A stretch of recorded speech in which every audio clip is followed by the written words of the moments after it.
with data from the Kenya National Bureau of Statistics estimating it to be 8.9% of the gross domestic product as of the end of 2021. Now, the sector has also grown by an average of 9.2% over the last 5 years, signifying Kenyans' high demand for property. Fred Maina, the founder of Makiga Engineering, has been manufacturing machines and construction materials to meet this demand. Edward Chwea visited Makiga and he filed this report.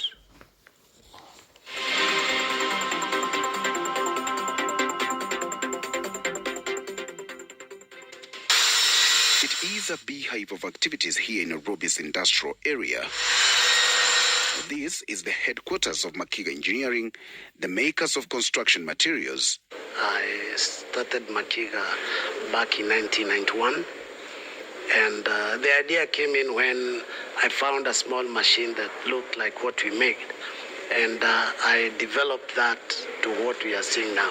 Armed with 50,000 Kenyan shillings, Maina embarked on building machines that make construction materials such as interlocking blocks, targeting a sector that was expanding fast. Our main product is this machine that makes the interlocking blocks. We have a small size, we have a big size. We make everything from scratch. We just buy raw materials from some of these, hardware, like the metal sections. Maina says he sells his machines to entrepreneurs who make building materials for sale and individuals building their own structures and are keen or cutting costs. You minimize, or rather you cut down the cost of the transport. The machine is around 110 as ever, but as I told you, there is a variety. Makiga's production manager, Jonathan Mwita, explains how the machines make interlocking blocks. We get the soil, we sieve, we mix using cement. We make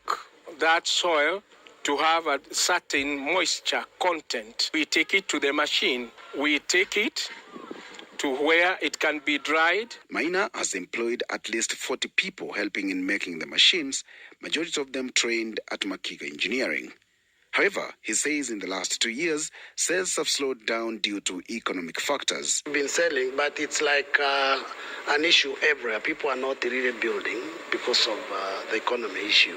His sentiments come at a time when a slowdown of economic growth and global inflationary shocks have resulted in a decrease in property prices in the last quarter of 2022. People have not really been building.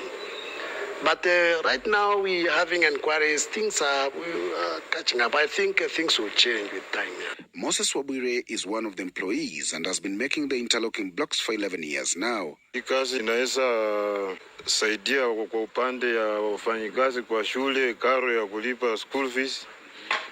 Na kama uko na mgonjwa hospitali inaweza create kitu kama NHIF, NSSF. We are quality conscious. We give warranties in our machines. We also mind about the service.